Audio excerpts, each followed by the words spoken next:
அந்த குரோதத்தை சாந்தப்படுத்துவதற்கு நான் எனது சுதர்சன சக்கரத்தை கொண்டு தேவி சத்தியின் சரீரத்தை பல துண்டுகளாக வெட்டினேன்.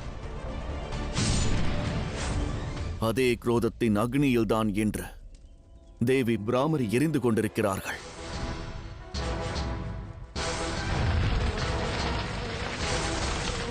அவர்கள் அருணாசுரனை வதம் செய்வதற்காக மாபெரும் தேனியாக உருவெடுத்தார்கள். ஆனால் அதன் விளைவை பாருங்கள். பிராமரி தேவி தேனி ரூபத்தில் அண்ட சராசரத்தில் குரோத தாண்டவத்தை ஆடுகிறார்கள்.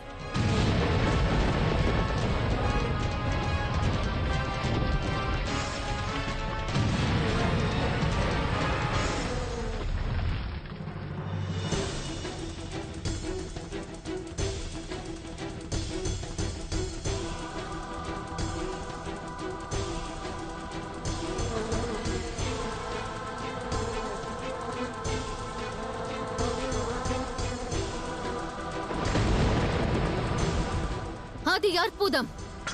பிரபஞ்சத்தை பாதுகாக்க வேண்டிய ஆதிசக்தியே பிரபஞ்சத்தை அழித்துக் கொண்டிருக்கிறார்கள். எவ்வாறாயினும் அசுரர்களுக்கு இனி இவ்வையகத்தில் எந்த இடமும் இல்லை. அசுரமாதா, உணர்ச்சி வயப்படாதே. எவ்வாறு உணர்ச்சி வயப்படாமல் இருப்பது அசுரகுரு? அருணாசுரன் தான் நமது இறுதி நம்பிக்கையாக இருந்தான். இனி மனதில் எந்த எதிர்பார்ப்பும் இல்லாத பொழுது என்னால் எப்படி உணர்ச்சி வயப்படாமல் இருக்க முடியும்? பிராமரி தேவி இந்த அண்ட சராசரத்தையும் அழிக்கட்டும். இனி எவரும் இந்த பூமியில் வாழ தேவையில்லை.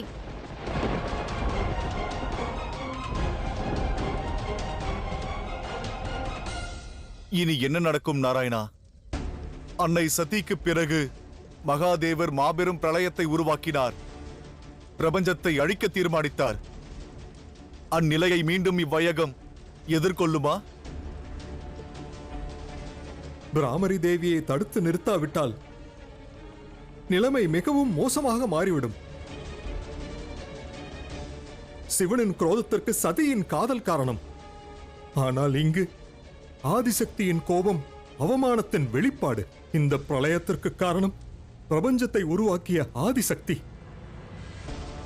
நாராயணா, பிரபஞ்சத்திற்கு ஏற்பட இருக்கும் இந்த ஆபத்தை தங்களால் மட்டும்தான் தடுத்து நிறுத்த இயலும். தயை கூர்ந்து ஏதாவது செய்யுங்கள். இந்த பிரளயத்தை தடுத்து நிறுத்துங்கள். ஆம் நாராயணா, பிரபஞ்சம் இவ்வாறு அழிவதை தடுத்து நிறுத்துங்கள். பிராமரி தேவியை தாங்கள் தான் சாந்தப்படுத்த வேண்டும் நாராயணா. இம்முறை நான் அல்ல, மகாதேவர் தான் ஏதேனும் செய்ய வேண்டும். இந்த பேரழிவை தடுத்து நிறுத்த அவரால் தான் இயலும். ஏனென்றால் ஆதிசக்தியை தடுப்பதற்கு நான் அனுதினமும் வணங்கும் சிவனால் தான் இயலும்.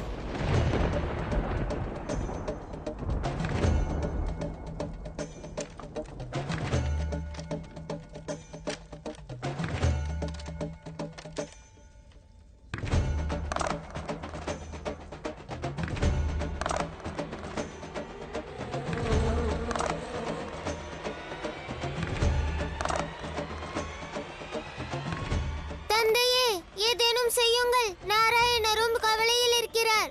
பிராமரி தேவியாக மாறிய அன்னை இப்பொழுது பிரபஞ்சத்தையே அழித்துக் கொண்டிருக்கிறார்கள்.